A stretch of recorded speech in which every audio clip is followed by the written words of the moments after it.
Well, Donald Trump keeps making it easier and easier for future historians 100 years from now to evaluate who he really was as a person and a president. At 8:46 a.m., when the North Tower of the World Trade Center was struck by an airliner, we had reason to believe at first that it was an accident. No aircraft ever should have been even close to the World Trade Center, but it could have been a plane out of control on the way to LaGuardia. But 17 minutes later, at 9:03 a.m., when the South Tower was hit by an airliner, everyone knew this was not an accident. And 34 minutes later, when a third airliner hit the Pentagon, the world knew this was a coordinated attack unlike anything the world had ever seen, and no one knew what would be hit next. No one would have any reason at that time to believe it was over. The Vice President of the United States was lifted out of his chair in his office in the West Wing of the White House and rushed through the corridors, where he disappeared into the White House bunker and spent the entire day down there, worried that the next plane was coming for him in the White House. The President of the United States spent the rest of the day in the air in Air Force One, which was adjudged to be the safest place the president could be, with the country under attack and Washington awaiting the next plane to hit the Capitol or the White House, or who knew. At 10:03 a.m., United Flight number 93 hit the ground in Pennsylvania, killing everyone on board after passengers bravely rebelled against Osama bin Laden's hijackers. The plane had already been detected off course by air traffic control and been presumed to be headed for Washington, targeting the Capitol or the White House. Once Flight 93 went down, it was over, but no one knew that. Least of all Dick Cheney, hiding in the White House bunker that was located under the East Wing of the White House. In a targeted attack on the White House attempting to kill the president, the East Wing would be the least likely target, which is why the bunker was located there. The plane attacking the White House during the day would, of course, choose to aim for the West Wing, where the president was likely to be in the Oval Office. In the middle of the night, that same plane would aim for the residence in the center of the White House. First Lady Laura Bush was at the Capitol when the 9/11 attack began and was rushed back to the East Wing of the White House, where her office was located, and then immediately rushed down to the bunker below her office. Here's Laura Bush in that bunker, not knowing if the next plane was coming for her. Dick Cheney on one side and his wife Lynn Cheney on the other side. Well, all three of them worried about so much, the safety of the country, the safety of their families, and just how strong that bunker really was. The bunker wasn't tested that day, and nothing destructive hit the White House until 24 years later, when Donald Trump attacked the East Wing of the White House with funding provided by the now most disgraced class of billionaires and business executives in American history. Before demolishing the East Wing of the White House last week, Donald Trump, of course, lied. He began by lying about every previous president. Donald Trump said, for more than 150 years, every president has dreamt about having a ballroom at the White House to accommodate people for grand parties, state visits, etc. That is a lie. Only one desperately needy president craved having bigger crowds worship him than could fit in the massive East Room of the White House. When Donald Trump began running for president in 2016, he lied to voters, saying that he would never ask for or accept campaign contributions because he wanted to remain incorruptible, and he was so rich that he could pay for his presidential campaign himself. He then immediately started soliciting campaign contributions and has never stopped. Every day of his life since then, Donald Trump has been soliciting campaign contributions. Another lie Donald Trump told in his first campaign for president was that the White House shouldn't have big fancy events like state dinners. And thanks to Michael Daly's brilliant reporting in the Daily Beast, we know that Donald Trump said in 2016, we shouldn't have dinners at all, he told a campaign rally. We should be eating a hamburger on a conference table. He added, forget the state dinners that cost, by the way, a fortune. Cost a fortune. The lie the White House is currently telling is that the new Trump ballroom will cost $300 million. And the reason we know it's a lie is because lying is what the Trump White House does every day. And secondly, Donald Trump is trying to pick a budget number that won't sound so offensive. And the lowest number that even he could come up with, someone willing to lie about anything, the only budget number he could come up with at this point for the temple that he wants to build so that at least 1,000 people can worship him indoors at the White House is at least $300 million. We will have no idea until sometime after the Trump presidency how much it really cost, because the project is funded by the so-called Trust for the National Mall. The word trust in that title is supposed to have two meanings. One is trust, as in trust fund, a fund for preservation of important national structures in Washington, and trust, as in we can trust that the Trust for the National Mall won't allow anything horrible to happen to our national treasures in Washington, which very much include the entirety of the White House. But now, the so-called Trust for the National Mall is in effect controlled by Donald Trump, which means it cannot be trusted with anything. Every previous change made to the White House since the addition of the West and East Wings in 1902 has been reversible or adaptable to another purpose. The swimming pool installed by Franklin Delano Roosevelt as the therapy center that he needed because of his paralyzed legs was also used by President Kennedy before the White House press briefing room was built on top of that space. No structural changes in the White House were necessary for those adjustments. Donald Trump's vulgar paving over of the White House Rose Garden can be easily reversed by the next president. Donald Trump's sleazy use of gold trinkets on the shelves and walls of the Oval Office will probably disappear with him because he'll want to take the gold with him. But his destruction of the historic East Wing of the White House is a unique presidential crime against our history and our culture, made by someone who publicly at least seems to believe that the only American history and culture worth worshiping is on the losing side of the Civil War. Donald Trump expresses outrage at the taking down of any statue to any Confederate general who committed treason and did everything that general could every day to kill as many American soldiers as he possibly could, so as to defend the practice of slavery, the crime of slavery in the Confederate States. That war was waged to preserve slavery, and that is something Donald Trump wants us to honor, while he refuses to honor even the White House itself. He defaces it with a vulgarian's lust for gold and a madman's lust for destruction. He couldn't do it alone.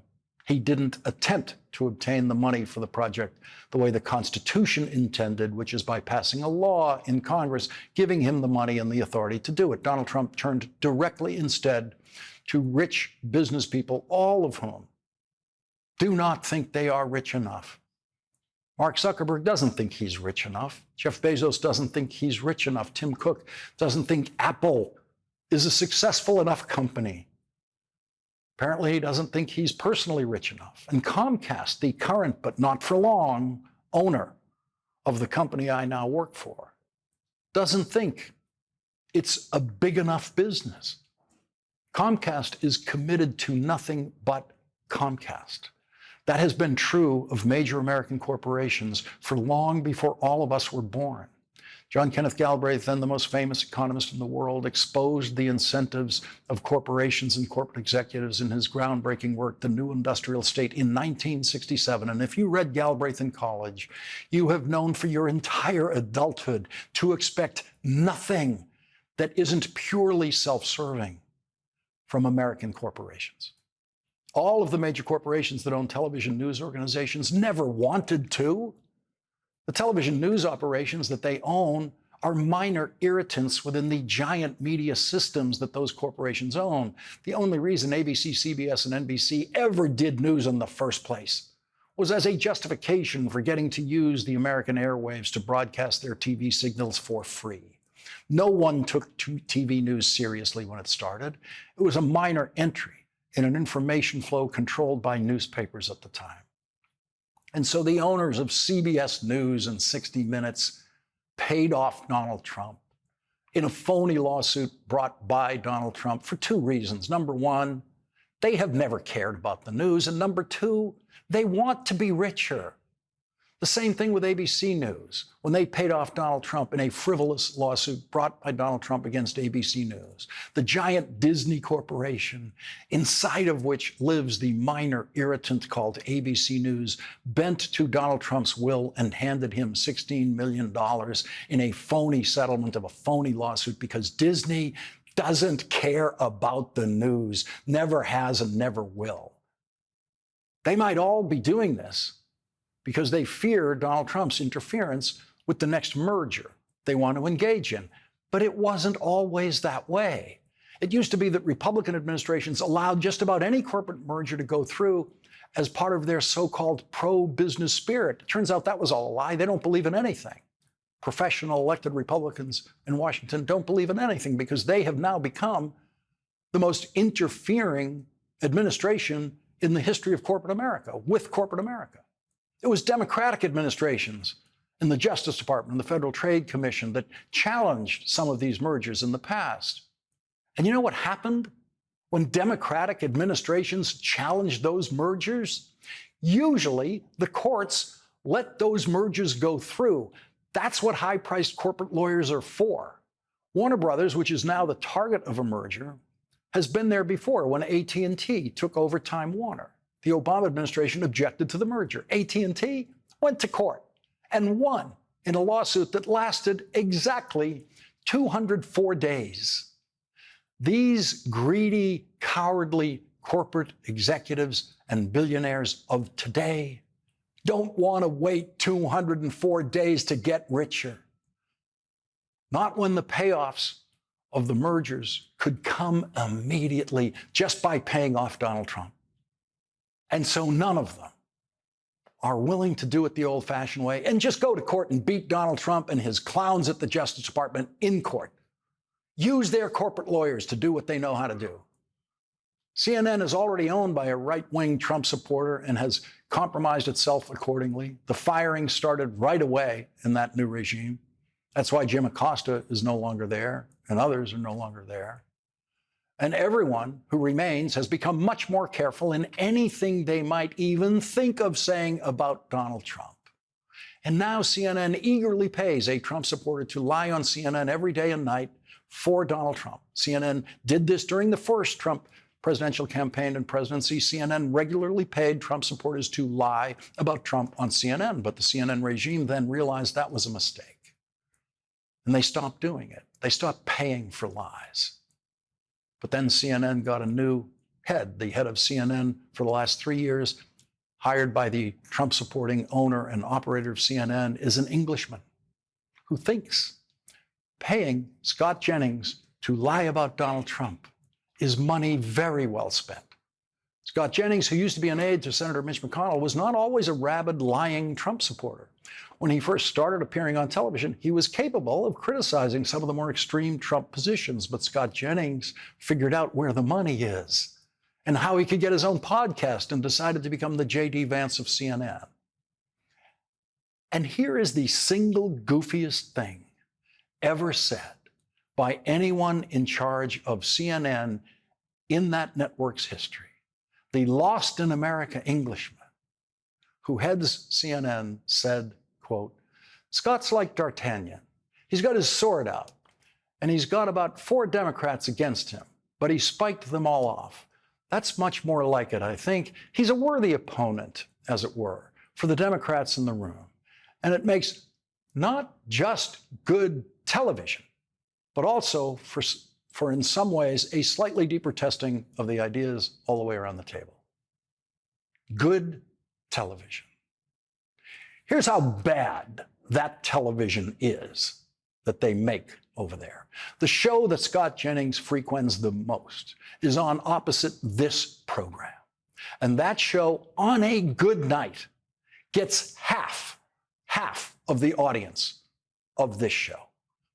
This program usually has an audience triple the size of the terrible, terrible television that Scott Jennings is delivering on the absurdly degraded version of CNN, presided over by the man who thinks lying for Donald Trump on TV is an honorable pursuit and should be paid for by CNN.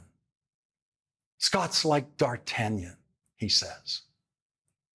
As horrific as it is, as corrupt as it is, Donald Trump's destruction of the East Wing of the White House is not the worst thing he's done. It is the worst thing he has done to property in Washington, D.C. or anywhere else. But the worst thing he's done in his life is the harm he has done to the most vulnerable people in the world, some of whom I saw last week in Africa and Malawi and Ethiopia. There are people who are starving in Africa tonight, children, babies, because Donald Trump and Elon Musk decided to take their food away. Those kids that you just saw are doing okay. Those kids are in a school in Malawi. They got desks last week. Their lives improved a bit last week. They were not dependent on the food programs that America was funding in Malawi. Not the kids you saw there, but many others were. Bill Gates famously called what Donald Trump and Elon Musk decided to do the world's richest man killing the world's poorest children. They took their medicine away. They took their food away. They took the food away from starving children and people in the middle of a famine in Sudan. Donald Trump did that. That is the worst thing Donald Trump has done.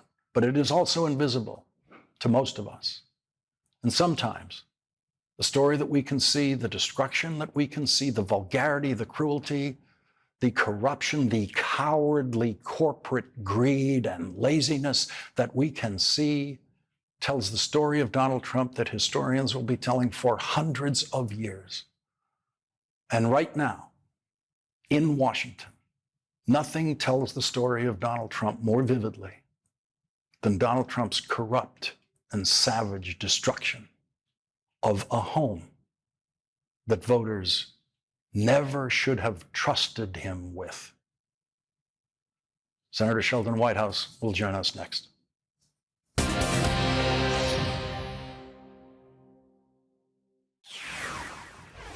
Joining us now is Democratic Senator Sheldon Whitehouse of Rhode Island. Senator, thank you very much for joining us tonight. As the week began last week, I was out of the country, but I know at first it wasn't easy to even see imagery of what was going on at the White House. That's how much Donald Trump was trying to hide it. Apparently, that plan didn't work, hiding what was happening there.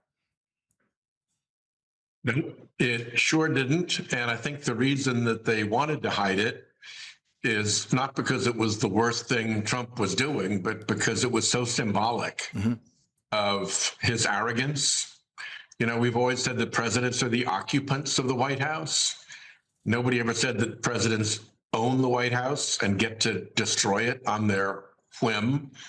And then, of course, the notion that this is going to be a big rebuild and all of the big plutocrat CEOs and wheeler dealers are going to come with their big fat checks. And that's how this new president's structure, this home for the American presidency, is going to be rebuilt. I mean, it's got everything but the damn skyboxes. Yeah, and Senator, about the corporate greed and cowardice here. It's not that long ago that when American corporate giants wanted to merge, if there was a Democratic administration, they might very well run into some resistance. And they knew exactly what to do. It's why they have the highest priced corporate lawyers in the world. They would just go to court and they would fight and often win, and win within a matter of months. Under the law, because they had a winning case and could convince a judge. Now the routine is to go show up at the Trump White House with a big check and have the instructions go out to the antitrust division of the Department of Justice. He's a good guy. He's a friend. Let's make that case go away. And if you look at the list of people who are paying for this new spectacular palace that they're building, the guilty party palace, it's people who are in litigation with the government. It's people who have merger approvals pending. It's the crypto boys who are having the Trump administration basically set up the guidelines for their whole industry.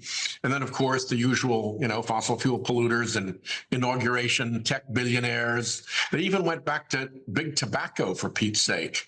It's really quite the roster. Yeah, the idea that you have to do this in order to conduct your business, it reminds me a bit about the law firms the ones that capitulated to Trump at the very beginning when he threatened them. If these corporations had all just said, no, we've got our corporate lawyers, we're ready to go, we will fight Trump's obviously fraudulent attempts to block our mergers, and we'll go ahead and do it. That was open to them all along. Correct. And ditto the big corporate leaders of the big American corporations.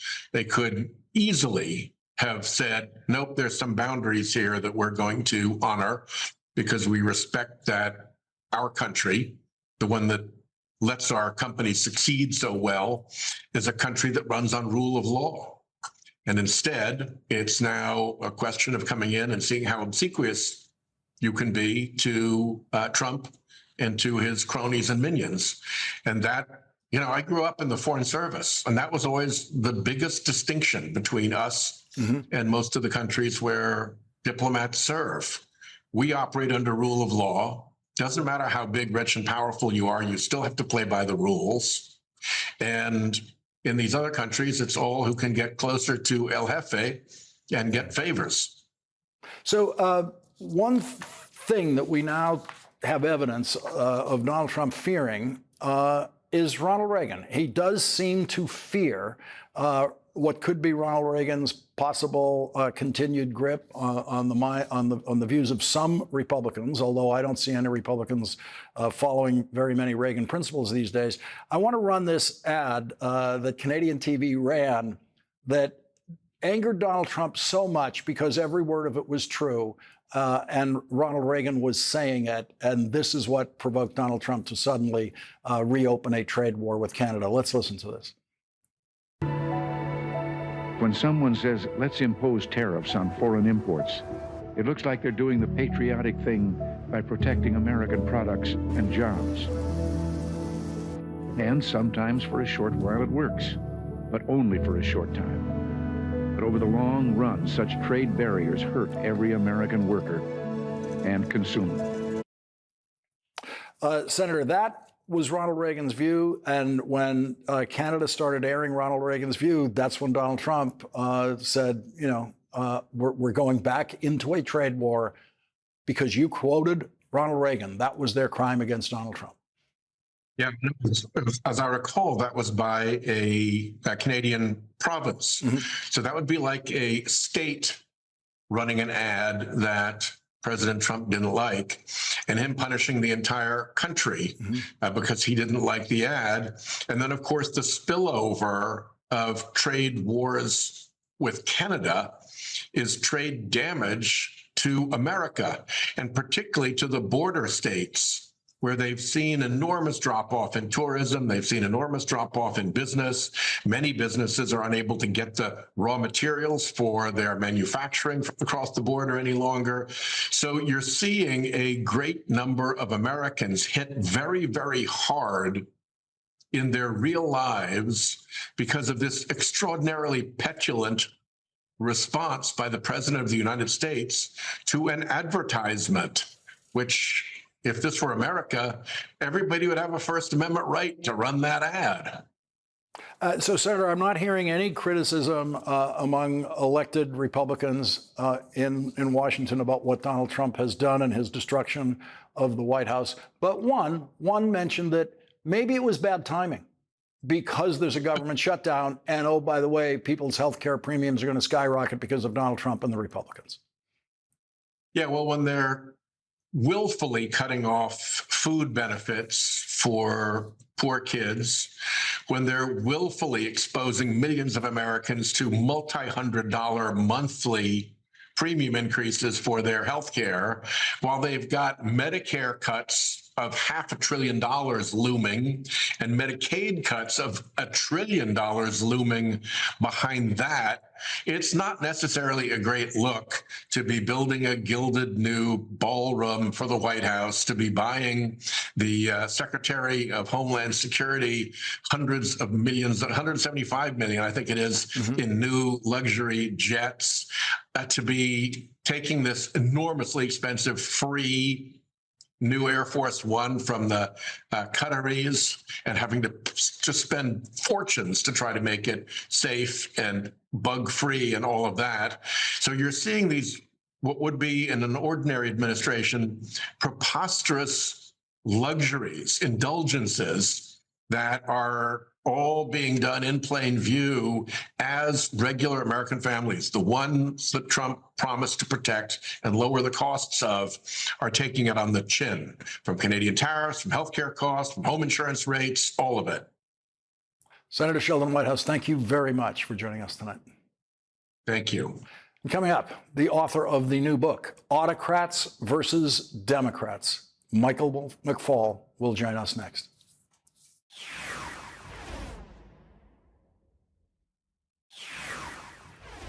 Donald Trump is using his trip to Asia, as he uses most trips, to warm up to foreign autocrats.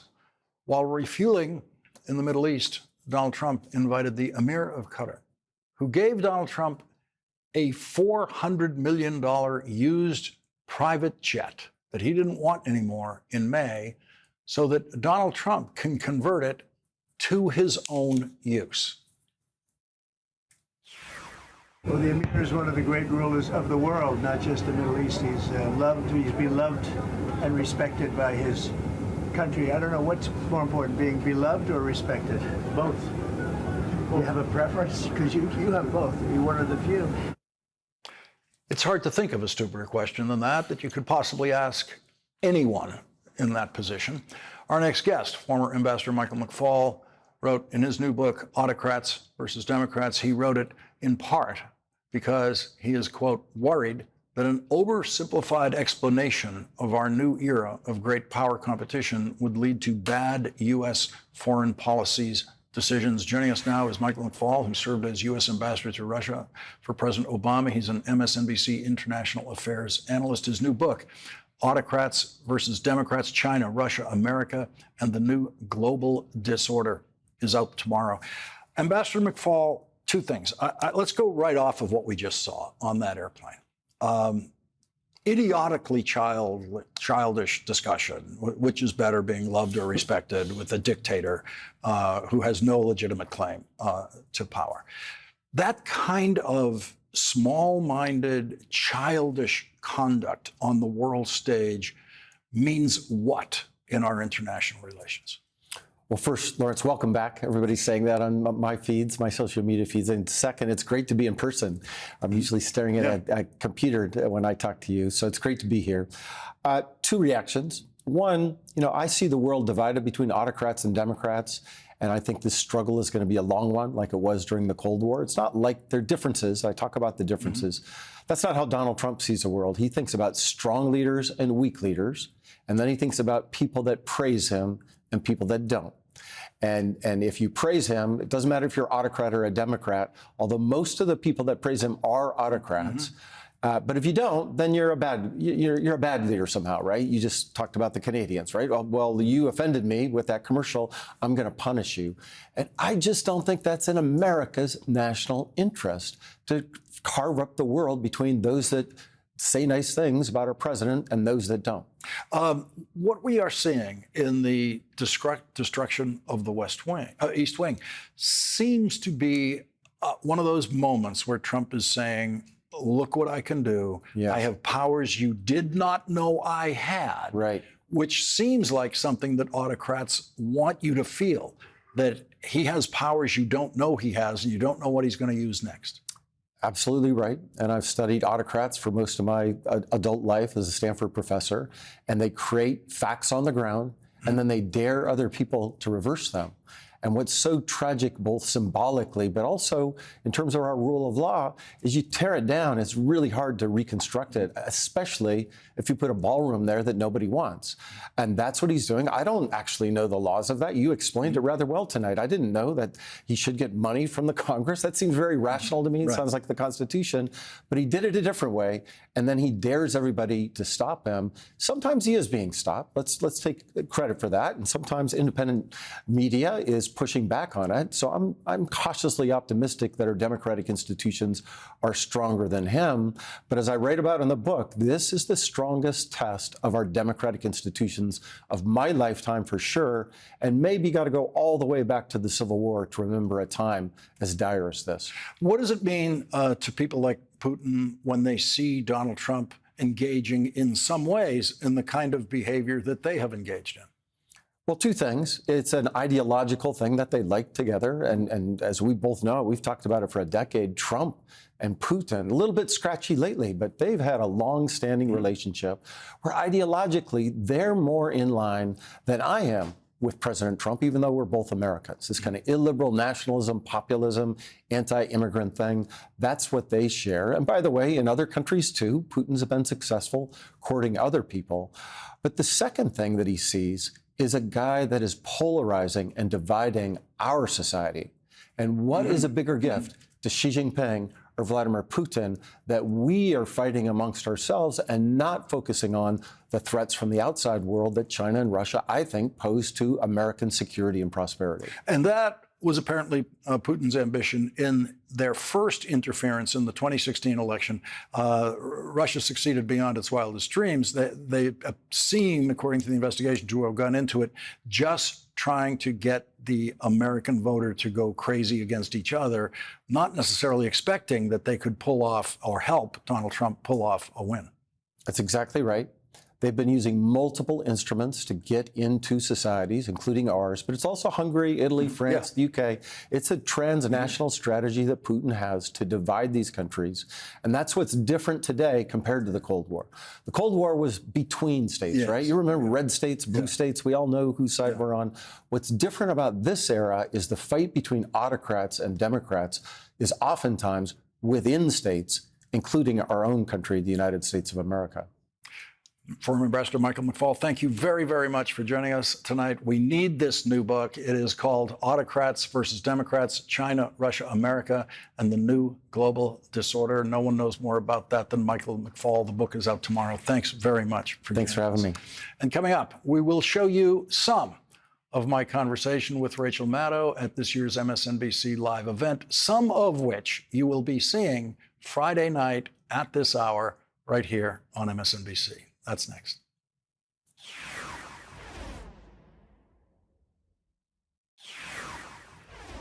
At MSNBC's live event a couple of weeks ago in a giant theater, two wonderful things happened for me. One, I was reunited on stage with the brilliant Martin Sheen, who I wrote scripts for in the NBC series The West Wing some years ago, where he played the president.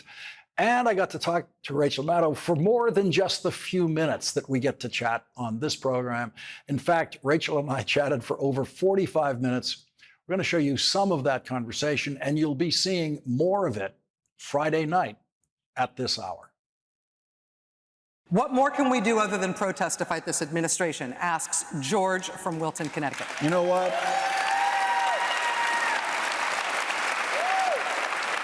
George, I think that is a great question for Rachel Maddow. You know, this is a moment that calls on all of us to do all we can. And the thing that I've been doing all this historical work for the last few years, trying to figure out what we can learn from Americans who went before us, who faced big problems in our country as well. And the thing that I have learned so far is that there's no one answer, that the moment calls for all of us to give what we are capable of giving. It doesn't call on the same thing from all of us. And so in pre-World War II anti-fascist organizing, which was the basis of a podcast that I did and my last book and stuff, it was people who were activists on their own right. It was people in law enforcement. It was counter-protesting. It was a ton of journalism. It was private research. It was pressure on the people who were on the right side of politics and incredible pressure on the people who were on the wrong side of politics. And I keep coming to that answer over and over again. I've got 2 big projects coming out between now and the end of the year about groups of Americans who did very hard things, who won really big battles against the government when the government was being terrible and when these Americans had everything against them. And they won anyway. And what's the lesson of how they did it? They did everything. They didn't just do one thing. It's never just one thing. There's never a silver bullet. And that is always the answer, because we are a small d democracy. And the way that democracies heal and advance themselves is by engaging everybody where they are. We don't all need to become the same kind of soldier. We don't all need to do the same kind of work, but whatever work you do, you have to find a way to do it in a way that benefits your country. And we are in one of those moments. Protesting actually is a really big part of it. And peaceful protest, disciplined, nonviolent protest is the most powerful thing that Americans can do in between elections.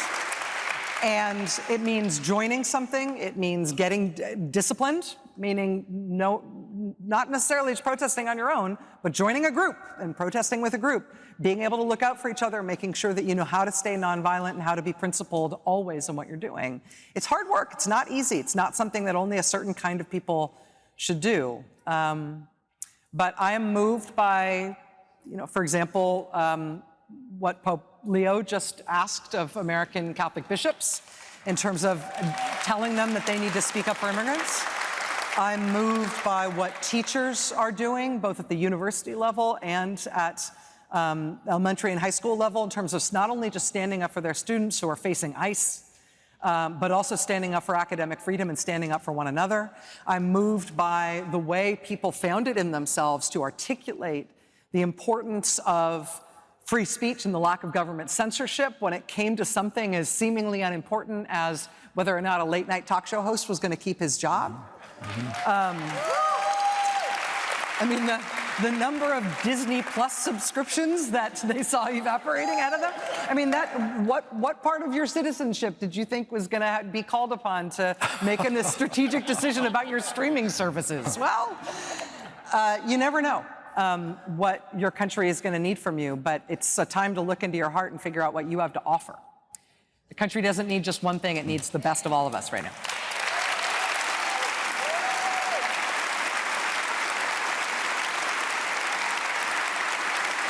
What do you think, Lawrence? Now you see, of course, you've seen this, you knew this already, but now you see why it's so very difficult to go on MSNBC at 10 o'clock. You can see more of my conversation with Rachel on Friday night at 9 p.m. and a special version of that event featuring many other MSNBC hosts and special guests. That is tonight's last word.